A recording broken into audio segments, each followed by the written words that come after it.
अस्सलाम वालेकुम।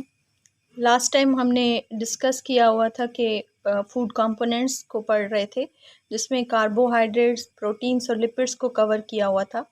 आज जो है उन्हीं फूड कंपोनेंट्स में से मिनरल को ले रहे हैं। मिनरल हमारे पास अमूमन जो लेते हैं वो इनऑर्गेनिक एलिमेंट्स होते हैं।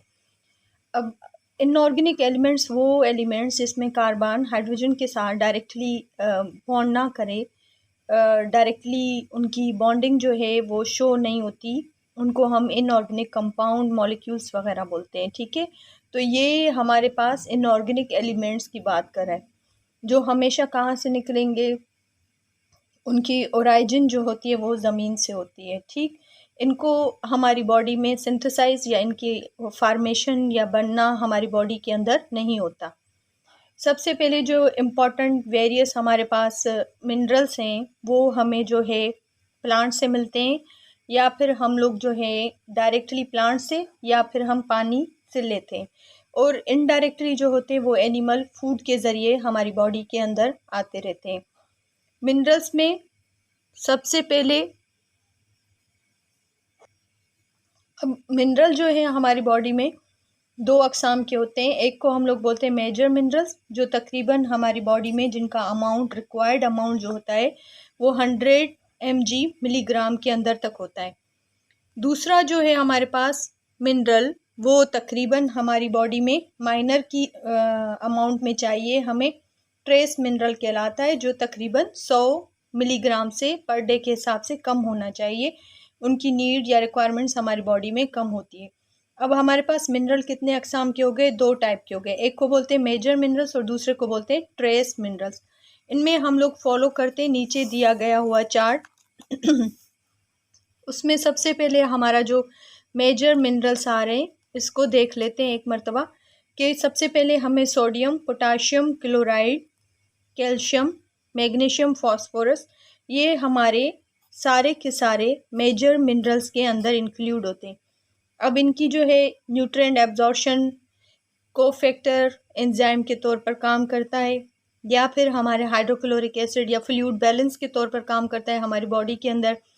कैल्शियम बोन्स और टीथ की जो होती है वो मेंटेनेंस में हेल्प देता है, ब्लड क्लॉटिंग करवाता है। मैग्नीशियम फास्फोरस को अगर देखें वो बोन्स और टीथ के अंदर काम करते हैं। ये सारे हमारे मेजर मिनरल्स के अंदर इंक्लूड हो जाते हैं। ट्रेस मिनरल्स जो होते हैं हमारी बॉडी में, उनमें हम लोग iron, zinc, copper, chromium, fluoride और आयोडीन को रखते हैं। अब देखिए, आयरन ऑक्सीजन ट्रांसपोर्ट होती है या स्टोरेज होती है ब्लड के ज़रिए से, ये उसका यहाँ पर जिक्र किया गया है। एड्स होती है इंसुलिन एक्शन के लिए। जिंक हमारी बॉडी में इंसुलिन जो होती है वो हमारी बॉडी की शुगर लेवल को मेंटेन करता है। या फिर हमारी ग्रोथ, जो जिस्म जैसे बढ़ता रहता है बॉडी हमारी ग्रोथ करती है, या रिप्रोडक्शन के अंदर नस्ल बढ़ाने के अमल के तौर पर जिंक काम करता है। कॉपर को देख लें हम लोग, एंजाइम का कोफैक्टर है। अगर कोफैक्टर पर हमें कोई कंपोनेंट चाहिए तो वो कॉपर होता है। क्रोमियम को देखें, इंसुलिन एक्शन में हेल्प करता है क्रोमियम। फ्लोराइड जो होता है वो हमारी टीथ की जो ऊपर लेयर चढ़ी होती है एनामिल, उसको हार्डन करता है, वो मिनरल के तौर पर यूज़ होता है। आयोडीन जो होती है वो नॉर्मल थायराइड को फंक्शन को परफॉर्म करता है। ये हमारे लिए, हमारी बॉडी के लिए ग्लैंड के तौर पर मौजूद है, और ये यहाँ पर हमारी बॉडी में हार्मोन्स वगैरह का अमल होता रहता है थायराइड के अंदर पर। दूसरा हमारे पास इंक्लूड हो रहा है कैल्शियम और आयरन का रोल। तो सबसे पहले कैल्शियम का रोल डिस्कस कर लेते हैं यहाँ पर, कि हमारे पास जो कैल्शियम है वो मेंटेन करते हैं हमारे बोन्स और टीथ की डेवलपमेंट को। ठीक है, कि वो कैसे बढ़ रहे हैं, उनके अंदर कितनी कैल्शियम या टीथ जो है, कैल्शियम और बोन्स और टीथ को हमारी कैल्शियम की कितनी ज़रूरत होती है। उसके बाद हम लोग सेल मेम्ब्रेन पढ़ते हैं, कनेक्टिव टिश्यूज़ पढ़ते हैं, और एक्टिवेशन ऑफ सेवरल एंजाइम पढ़ते हैं। ये तीन अलग अलग चीज़ें हैं। इनके अंदर, इनकी मेंटेनेंस के अंदर भी हम कैल्शियम का रोल पढ़ते हैं। अब सेल मेम्ब्रेन की जो मेंटेनेंस है वो डिपेंड किसके ऊपर करेगी? वो कैल्शियम के ऊपर। कनेक्टिव टिश्यूज़ जो होते हैं वो हमारे ब्लड के अंदर मौजूद हैं, हमारे बोन्स के अंदर मौजूद हैं, कार्टिलेजिस के अंदर मौजूद है, तो वहाँ पर कैल्शियम की मेंटेनेंस, कैल्शियम होनी चाहिए। एक्टिवेशन ऑफ सेवरल एंजाइम, ताकि एंजाइम जो है वो फूड मॉलिक्यूल को तोड़ सके, तो वहाँ पर एक्टिवेशन ऑफ एंजाइम के लिए भी हमें कैल्शियम की ज़रूरत होती है। ठीक है, ये 4 फंक्शन हो गए सबसे पहले। और कैल्शियम जो है वो ब्लड क्लॉटिंग की भी परफॉर्मेंस को देखता हुआ आता है। ठीक है, यानी कि कैल्शियम जो है वो ब्लड क्लॉट को मेंटेन करता था, क्योंकि ये हमारी बॉडी की असेंशियल जो है ना वो एलिमेंट के तौर पर पाया जाता है। ह्यूमन जितना मटेरियल या फूड मटेरियल लेता है कैल्शियम का, वो लेता है चीज़ से, मिल्क से, एग की यॉक के अंदर, बीन्स के अंदर, नट्स के अंदर, कैबेज के अंदर। ठीक है, अगर सपोज किसी को कैल्शियम की कमी हो जाती है तो फिर उनके नर्व इम्पल्सेस के जो रिज़ल्ट होते हैं, जो डिस्चार्ज हो रही है नर्व इम्पल्सेस, उस पर एक डिज़ीज़ आ जाती है जिसको हम टाइटनी बोलते हैं। बोन्स हमारे क्या हो जाते हैं, बिल्कुल नरम पड़ जाते हैं। ब्लड क्लॉट जो होती है वो बहुत ज़्यादा कम या स्लो होना शुरू हो जाते हैं और ज़ख़म जो है आहिस्ता आहिस्ता भरते जाते हैं। तो इसका मतलब है कि ये यहाँ पर कैल्शियम की डेफिशिएंसी पाई गई है। ठीक, और नेक्स्ट हमारे पास जो रोल देख रहे हैं हम लोग, उसको हम लोग बोलते हैं आयरन। आयरन जो है वो हमारी ब्लड के अंदर मौजूद होता है। प्रोटीन और आयरन का हमारे पास ब्लड पिगमेंट होता है जिसको हम लोग बोलते हैं हीमोग्लोबिन।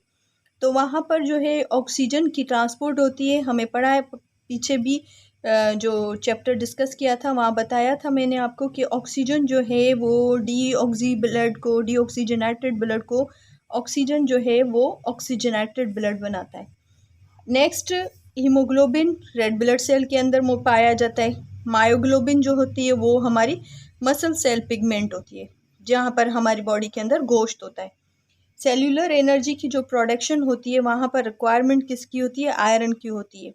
एंजाइम की जो कोफैक्टर पर देखा जाए, सेल्यूलर रेस्पायरेशन के अंदर जो हम सेल के अंदर रेस्पायरेशन को डिस्कस करते हैं जिसमें क्रेब्स साइकिल, ग्लाइकोलाइसिस वगैरह पढ़ते हैं, इन यहाँ पर हमारे पास सेल्यूलर रेस्पायरेशन में एज अ एंजाइम के तौर पर, कोफैक्टर के तौर पर हमारे पास एंजाइम के अंदर आयरन अपना रोल प्ले करता है। ठीक है, इम्यून सिस्टम को सपोर्ट दिखाता है। इम्यून सिस्टम हम डिफेंस मैकेनिज्म को बोलते हैं, यानी कि जो बाहर से डिजीज़ आ रही है वहाँ से हमें डिफेंस प्रोवाइड करता है। नेक्स्ट, यहाँ पर ह्यूमन जो है आयरन कहाँ कहाँ से ले सकता है, रेड मीट से ले सकता है, एग की योक से आयरन मिल सकती है, होल व्हीट से हमें मिल सकती है, फ़िश से मिल सकती है, स्पिनच से मिल सकती है और मस्टर्ड से मिल सकती है। अगर आयरन की कमी हो गई तो फिर हमें यहाँ पर जो काज करती है वो एनीमिया डिज़ीज़ को काज करेगी, क्योंकि वहाँ पर जो एनीमिया होगी वहाँ पर ब्लड में हीमोग्लोबिन की या ब्लड की डेफिशिएंसी को हम लोग एनीमिया बोलते हैं। यहाँ पर वाइटामिन्स के लिए ओवरव्यू कर लेते हैं। वाइटामिन्स हमारी बॉडी के लिए भी असेंशियल होते हैं। विटामिन के लिए यहाँ पर मैंने एक चार्ट को लिया हुआ है, क्लास 9 का चार्ट है, ये बुक के अंदर मौजूद है, जिसमें सोर्सेज, फंक्शन और डेफिशिएंसी सिम्टम्स बताए गए हैं। ठीक है, मोस्टली जो ग्रीन वेजिटेबल होते हैं वो विटामिन ए से हमें ग्रीन वेजिटेबल से भी मिल सकती है, कैरेट से भी मिल सकती है और येलो फ्रूट से भी मिल सकती है। फ़िश, लिवर, एग, मिल्क और बटर से भी मिल सकती है। ये हमारी विजन को, डिम लाइट, सेल डिफ्रेंसिएशन को, ग्रोथ को, इम्यूनिटी को, कॉर्निया को ये बेहतर बनाती है। ठीक है, हमारे स्किन को भी बेहतर बना सकती है। अगर डेफिशिएंसी हो गई तो फिर ग्रोथ जो होगी बॉडी के अंदर वो बहुत कम होना शुरू हो जाएगी, ब्लाइंडनेस आ जाएगी, कॉर्निया ड्राई हो जाता है, वाइट पोर्शन, और ड्राई स्किन को जो है ये काज कर सकता है विटामिन ए की डेफिशिएंसी। ठीक है, सी के लिए हम लोग बोलते हैं सिट्रस फ्रूट, जो खटाई वाले होते हैं, जितने भी फ्रूट्स उसके अंदर हमें विटामिन सी मिलती है, जिसमें हम लीफी ग्रीन वेजिटेबल्स या बीफ लिवर को भी ले सकते हैं।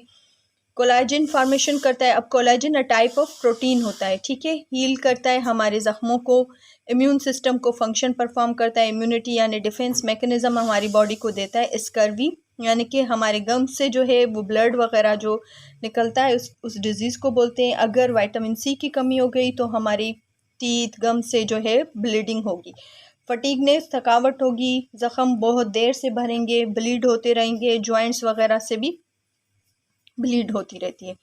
अब नीचे लिखा हुआ है कि vitamin D fish liver oil से मिल सकता है, हमें मिल्क से मिल सकता है, घी, बटर, ये हमारे स्किन के ज़रिए बन सकता है अगर हमें अर्ली मॉर्निंग वाली धूप लगे तो। मेंटेनेंस जो होती है कंसंट्रेशन फास्फोरस की और कैल्शियम की होगी तो विटामिन डी की मेंटेनेंस होगी।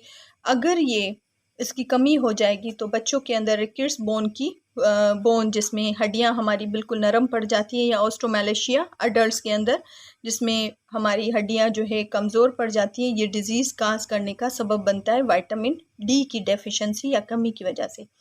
यहाँ पर आकर हमारा ये वाला टॉपिक कंप्लीट हो रहा है। इंशाल्लाह फिर नेक्स्ट टाइम नेक्स्ट एक टॉपिक के साथ मिलते हैं। Thank you.